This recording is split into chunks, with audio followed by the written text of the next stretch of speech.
Don't just live for tomorrow, or just live in yesterday. Just be glad for all you have that's in today. Hey everyone, Connie here, and welcome to my blind reaction to Season 3, Episode 4 of The Dragon Prince. So, yeah, last time we got some pretty interesting stuff. We learned that Rayla has been ghosted from her village, which, not quite like ghosting in real life, but a more extreme version of that. But she did get help from one member of her village who was able to see her through reflections, and then eventually used a temporary spell to kind of undo the ghosting. But he agreed to help her and Callum along their path to bringing the Dragon Prince to the Dragon Queen. So that's going semi well. Like they got help, but at the same time, like what happened with Rayla there is still like really bad and really sad. Um, but then we had Ezrin's side. Ezrin is continuing to do pretty well at the moment as the new king, even if he's inexperienced and unsure still. But we also see confrontations with other members in the castle. We see Claudia and Soren confront Viren at his cell. And they ask him about Soren's orders, and he kind of just plays it off under direction from the voice in his ear. I cannot remember the dude's name, if it was even mentioned. But he continues to play it off for the time being. And Claudia believes him. And it's like, yeah, I get why. I do. I understand why she would. But at the same time, it's like, I just feel she's got to realize something's wrong here, so that something's off. Like, Soren can be a little bit of a dummy, but he wouldn't misunderstand something like that. And never to that, like, heavy of a degree. So it's like she's got to realize something's going on. But we also saw Ezrin tell the neighboring prince about the Dragon Prince, and it did not go well. And so the neighboring prince ended up going with another member of the court, a guard or something, who is clearly defecting and being a turncoat. And they went to see Viren as well, which is a very bad thing, in all honesty. Because we know Viren's entire plan. We know that he wanted to go to war with Zadia, because he's a dark magic user and sees all of Zadia and magical kind as evil. And we saw at the beginning of the season that it's not as black and white as one side is evil and one is not. We see that both sides very much did wrong, and both sides very much were at fault for everything that happened.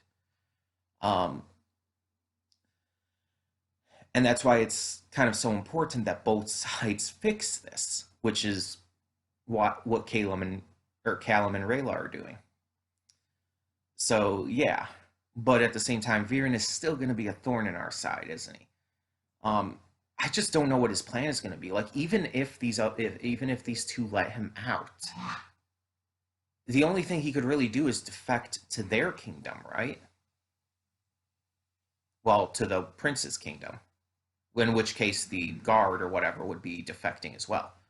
Because there's no way they'd be able to take over this kingdom without using straight up force. And it's like, I know that Viren is strong, but I don't know if he's strong enough to take on everyone there at once. But we'll see. We'll see how this goes. And then we have Antamaya, who is still in the Sunfire Elf territory, and she had her metal tested, basically, by staring into this glowing orb that really seemed to affect her, but at the same time proved that she's a good person and has a pure heart. And it seemed like the sister of the queen, who is also the head of the guard, was actually vouching for Amaya because of Amaya saving her and everything. So I'm wondering if that's going to go anywhere. Maybe the head of the guard's actually going to help Amaya escape. That would be cool. And people are definitely going to ship them. You know what's going to happen. Um, or I guess already happened because this series has already been out. This season's already been out, I should say.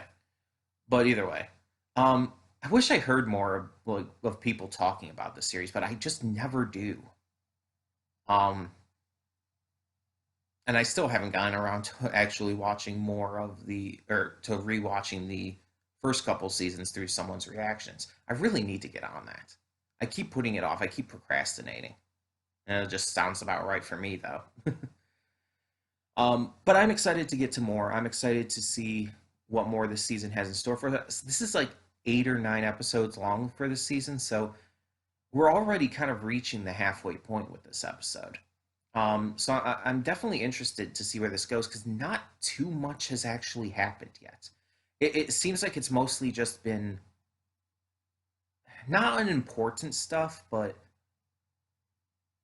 stuff that's just kind of setting up for things.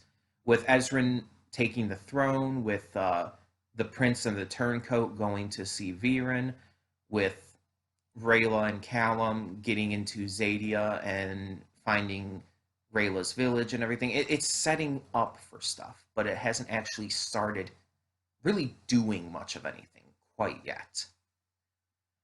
So I'm really interested to see like what they really start to get into here.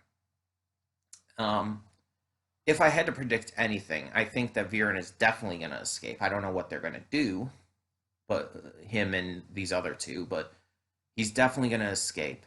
And I think that through his escape, Claudia is going to see how terrible he is.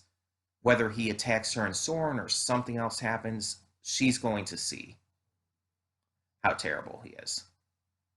Because it's season 3, and at this point, I think it's like we've been seeing her progressively more and more start to question things, and so that's where I think this is heading. I don't know if that will happen in this episode or a couple episodes down, but we'll see.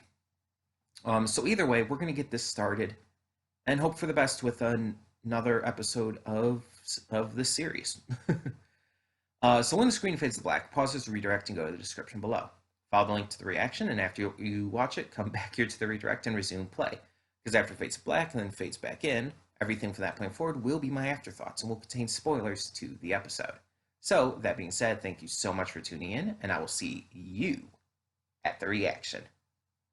And we are back, and we'll begin with spoilers in 3, 2, 1, now.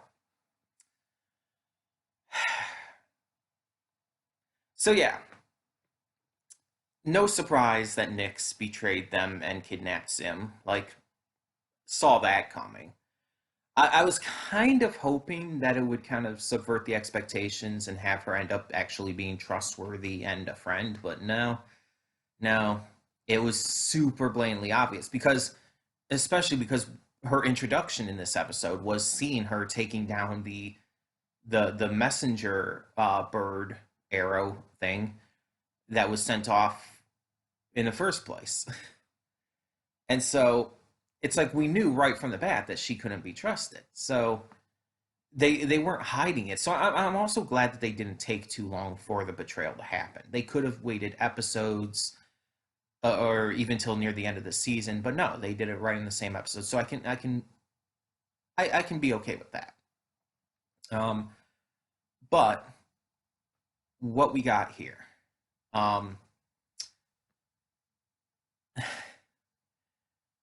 it was still super obvious and super blatant. And the thing is, Rayla saw it. Rayla was clearly untrusting of Nyx.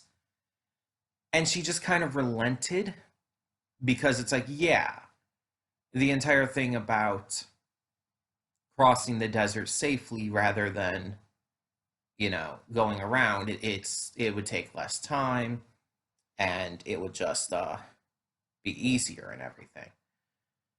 Like that's true. But it's exactly what they also needed to hear to be tricked into, all of this.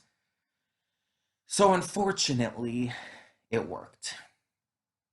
Um, Meanwhile, Viren has gotten a new little ability with this silkworm thing to be able to see the person who has been speaking in his ear. Again, I cannot remember his name. Um, but yeah, so that's new. But more importantly,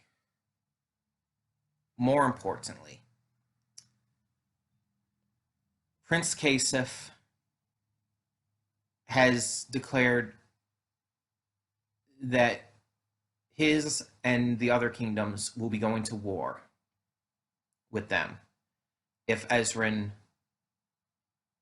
continues down his path, basically, continues to deny everything he had been going for.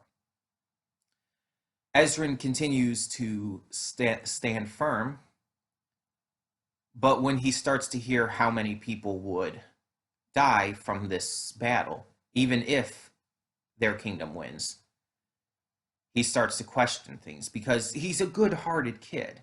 He doesn't want people to die. He acknowledges that they're people, that they're not just soldiers, that they are their parents, their children, they're people who have families and loved ones and lives, and that's what matters to him there. And so the other guy, the guard or whatever, meets with him. And we know the guard, Prince Kasif, had already gone to talk to Viren, so they hatched this plan. And he gives him an option. And we basically now know that the option was, we'll call off the war.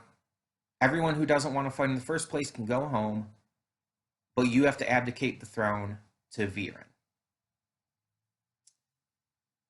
And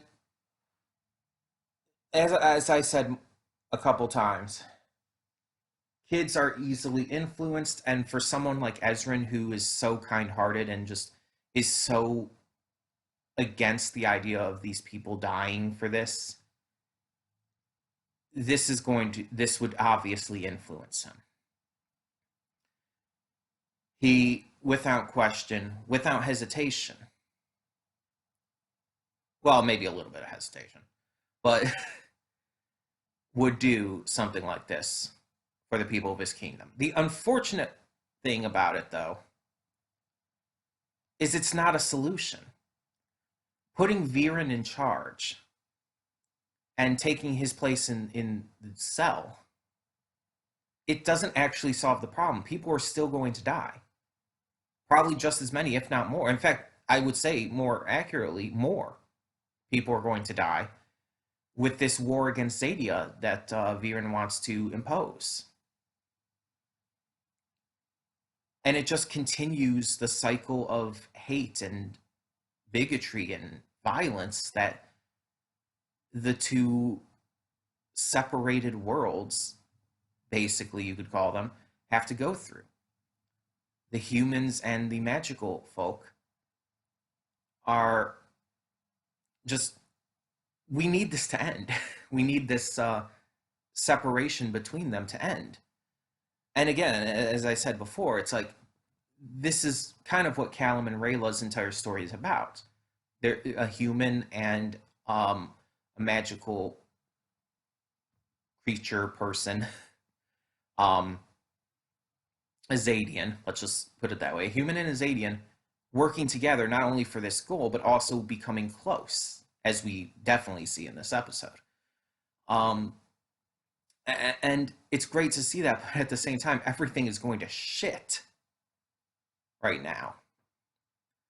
And it's just, I am admittedly extremely concerned.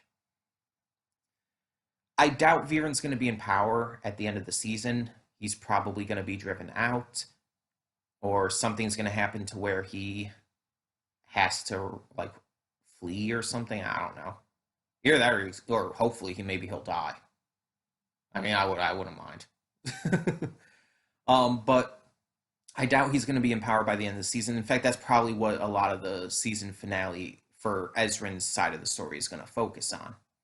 Uh, just stopping Viren.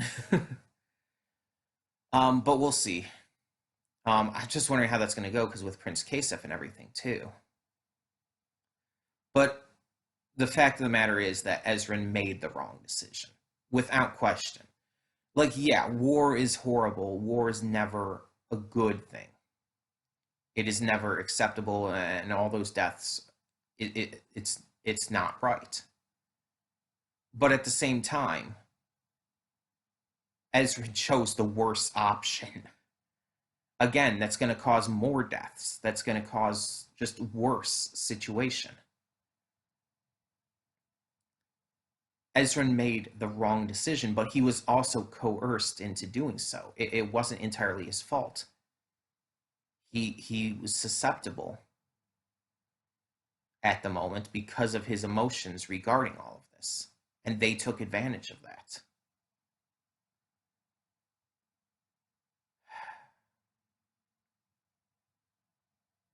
So I'm just really concerned. I'm really worried as to how that's going to go. But more so, I'm upset and angry that they fucking made a Wonderwall joke.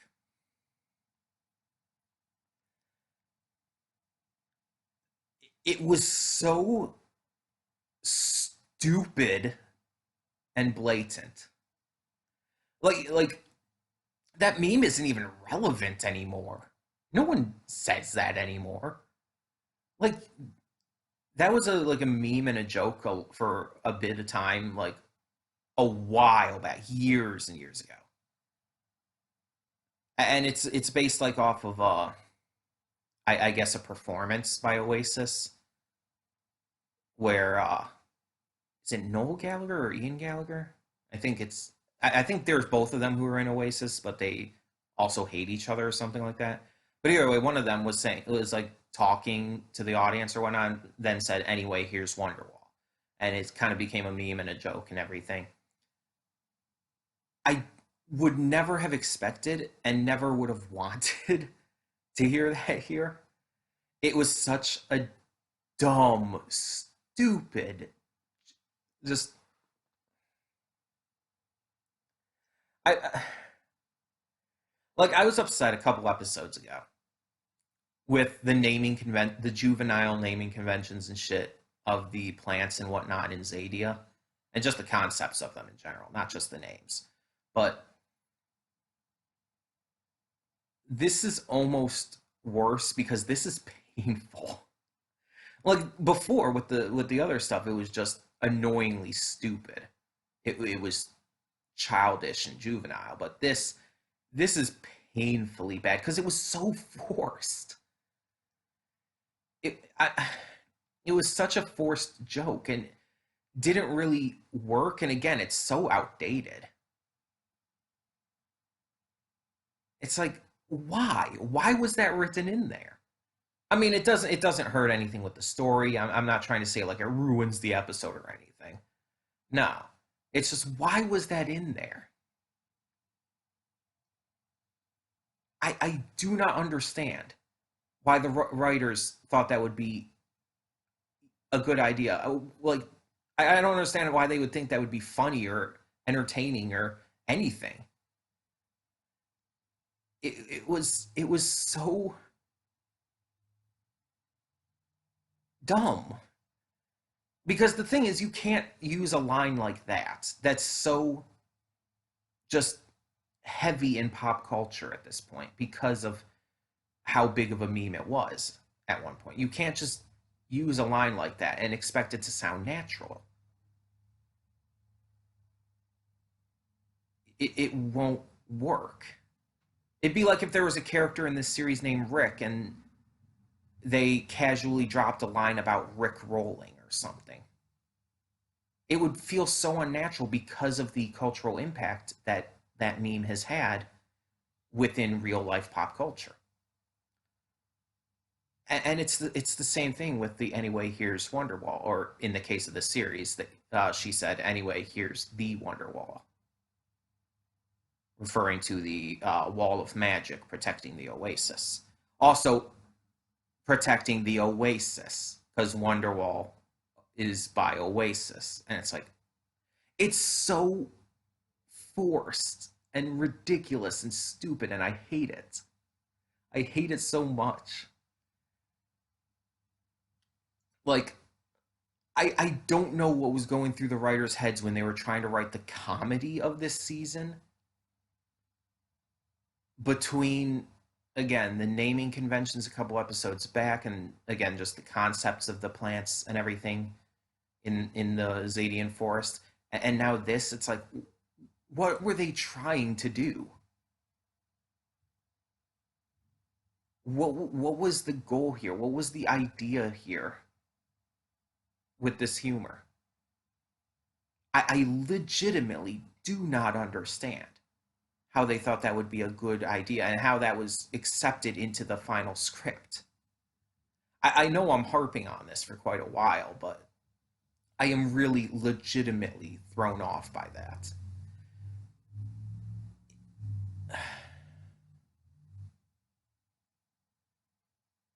It was perhaps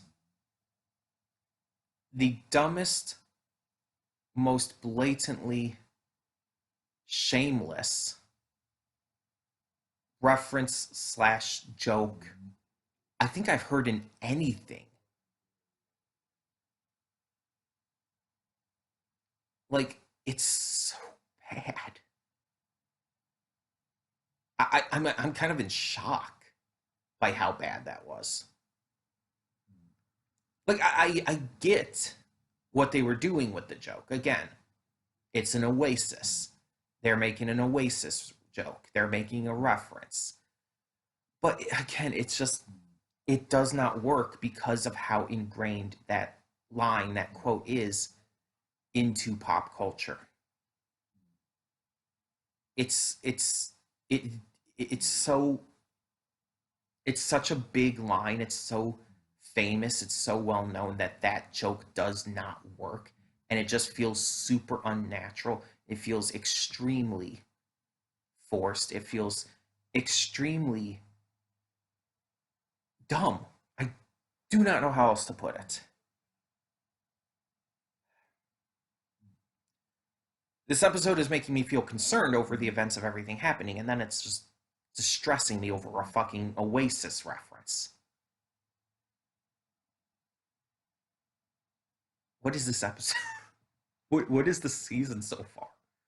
I don't think the first two seasons did this kind of shit. I don't think that they did. I might be wrong. It's been a while since I've seen them. I don't think they did this kind of shit. I am so I am so upset. I I I I don't I can't even. I'm Connie. I'm signing off. See y'all next time.